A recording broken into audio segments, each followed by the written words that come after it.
to a series of stories you'll see exclusively throughout the day here on NBC 10. We are shedding light on a topic that you or someone you know may be thinking about. We have extraordinary access to one man's mission to finally feel comfortable in his own skin. And we take you inside the local hospital seeing an increased number of people having gender confirmation surgery. NBC 10 reporter Rosemary Connors has a preview of Jude's journey. A quest. It's the first time for everything. A journey. Off we go. A transition. I know on the inside I feel different than how I am on the outside, but I've tried to do everything I could to be comfortable and present myself how I want to, and I can't anymore. Only NBC 10 takes you through a man's transgender transformation. Feeling real anxious. Before, Incision. during, and after surgery. We're there as he sees himself for the first time. To me, this just makes so much more sense. Taking you inside the hospital and introducing you to the doctor who's performed more than 400 of these operations in 1 year. It's not elective, it's not a choice. Patients are born in a body that they are not comfortable with. All while documenting Jude's journey. I've never been able to really be comfortable in my own body. I'm Rosemary Connors, NBC 10 News. And you can watch Jude's journey starting today at 4 o'clock and through tonight on NBC 10 News at 11.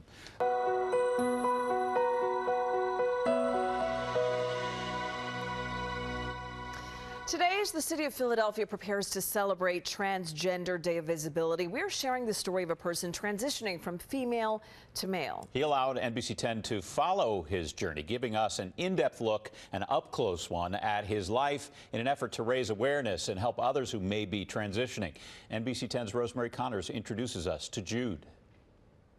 All right, here we go. Drum roll. Ba-da-da-da-da-da. Boom! Almost. That's not bad. For many families, Sundays are sacred.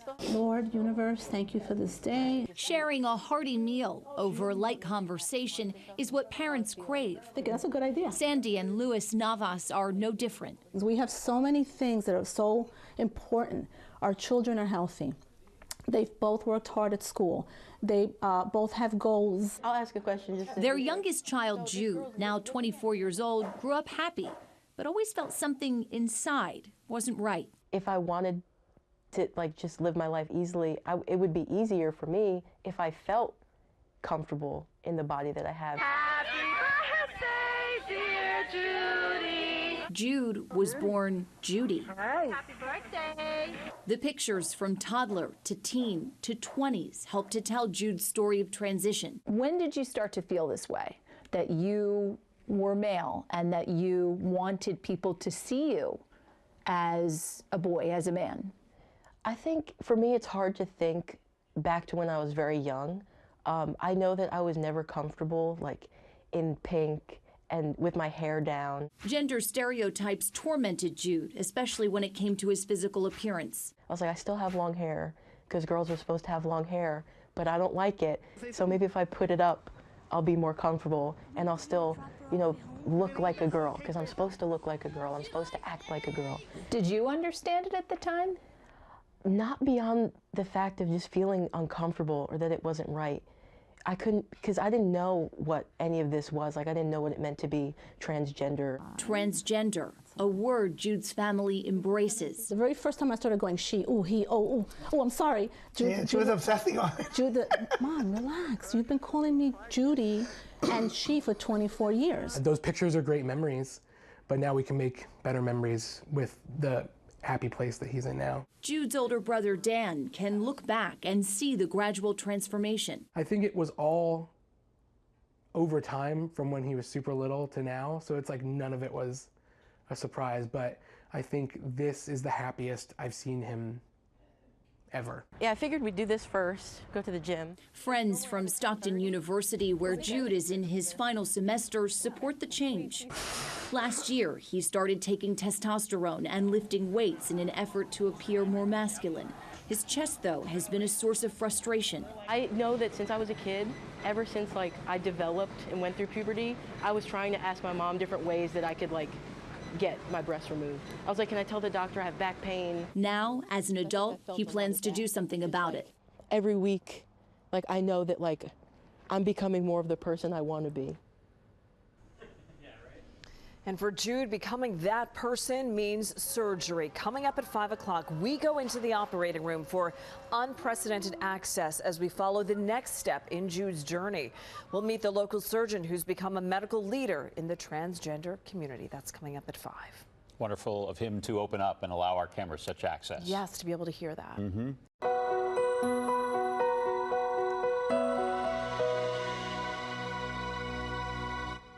Welcome back. Tonight, we're telling the story of a young man raising awareness about what it means to be transgender. Last hour, we introduced you to Jude. Now we are following him into the operating room as he takes the next step in his transition from female to male. All new at 5, NBC 10's Rosemary Connors explains why these surgeries are on the rise and how one local hospital has become a hub for transgender patients. You blossom into who you're supposed to be. With words of encouragement only a mother can give, We're supposed to be comfortable in our own skin. That's what everybody wants. Jude Navas is about to embark on a life-changing day. He has his parents and their support behind him. But first, a phone call. I wish you could be here too. To Jude's girlfriend in Texas. I love you too. Just before 6 in the morning, Jude and his parents arrive at Hahnemann University Hospital. Surgical patients enter here. Preparation before the mastectomy for chest masculinization surgery includes a pep talk. I'm not even there yet and I'm shaking. A picture. 2, 3. And a prayer. Protect everyone in the OR and our baby. Amen. Feeling real anxious, a little shaky. Understandably, now the nerves set in. And drift off to sleep, okay? The woman in charge of the transformation is Kathy Rumer, one of the preeminent doctors in the field of gender-confirming surgery. Perhaps one of the busiest in the country, Dr. Rumer performs about 8 to 10 of these surgeries a week, operating on over 450 patients in a year's time. I believe the reason that we're seeing the numbers growing is in the past, insurance was not covering the surgeries. Dr. Rumer explains one of the factors an insurance company may consider to deem the surgery as medically necessary is when a patient provides documentation from at least one therapist, in some cases 2, confirming a diagnosis of gender dysphoria. Patients suffering from gender dysphoria can harm themselves. There's a high suicide rate for patients with gender dysphoria who are not able to get their surgeries because of their own disdain for their bodies. To the critics who might say this is elective surgery, what's your response? I would have to say it's not elective, it's not a choice. Patients are born in a body that they are not comfortable with. They know it from early childhood. I've operated on patients in their 70s and 80s who have lived with this their entire lives. Hahnemann University Hospital has become the regional hub for these operations, developing a transgender surgical program in 2016 and a fellowship training program this year, with Dr. Rumer at the helm of both so that more surgeons can learn the trade. The hospital's CEO calls the medical community's acceptance of transgender patients overdue. We learn from the next generation, and I think that's what's happened. I think we've learned from them that these stigmas are phony. And that the outcomes are real. We send the patient home with a new life and a new outlook on life, and you don't get to do that often in healthcare. Can you guys lift him up just a little bit? The new lease on life comes with recovery. Okay, you can lay him down. Jude will have to wait a few weeks to see what it looks like underneath his bandages. Dr. Rumer is confident he'll be pleased. I'm happy to say that in all of the surgeries that I've performed in over 10 years, we have not had a single patient with regret. Rosemary Connors bringing incredible access with the cameras right there to understand what Jude is going through. Yeah, looking inside the operating room. Wow. Yeah. All right, we're going to find out how Jude is recovering next at 6. We're there with Jude as Dr. Rumer removes the bandages to reveal the transformation.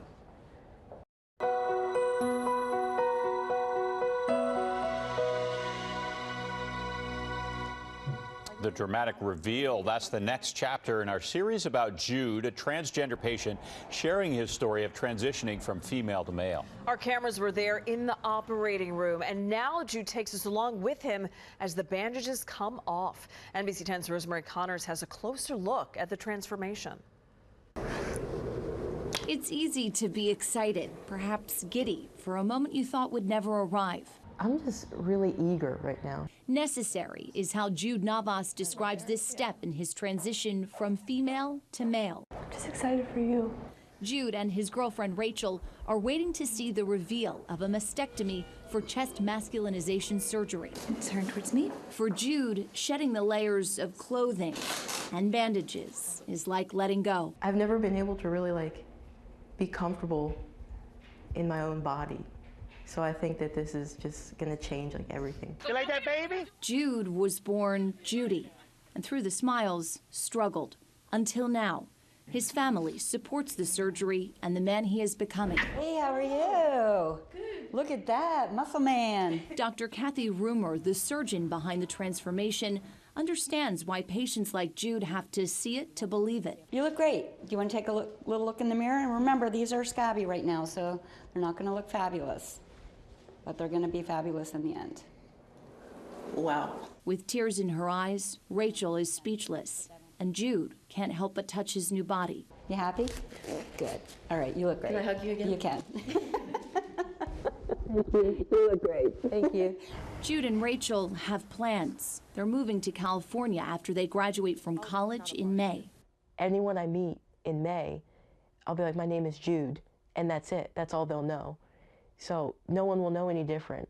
And that to me is just seems so nice, just to finally go somewhere and be who I want to be and present how I want to present.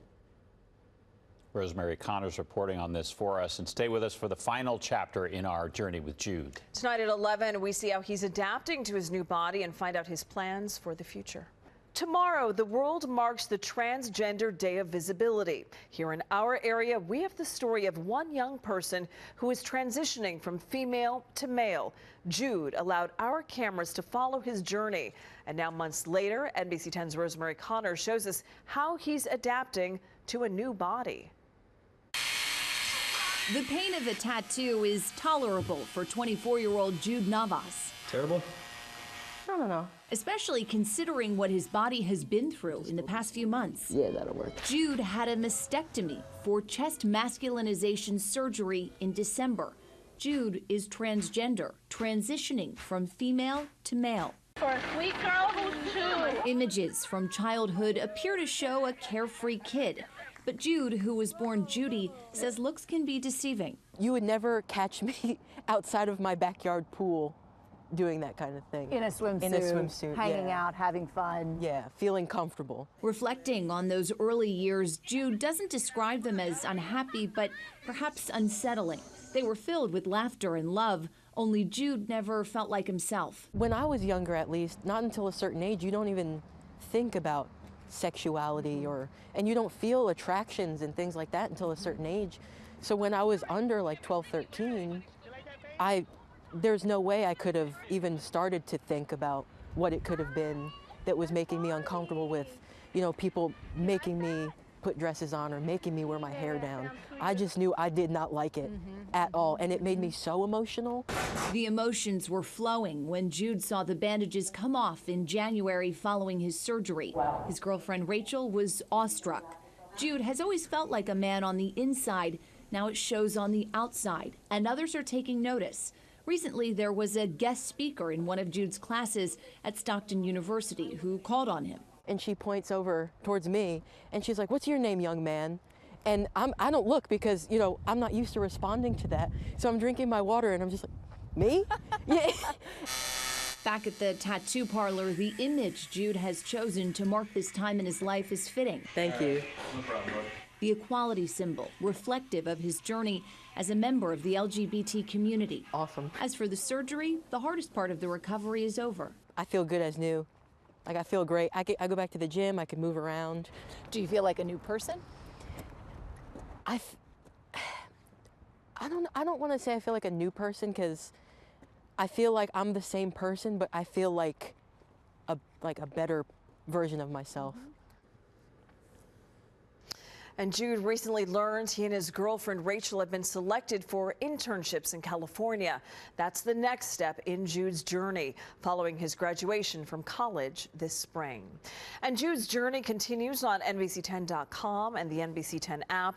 You can watch all of our stories back to back and hear more from Jude, his family and friends, and the doctor who performed Jude's surgery.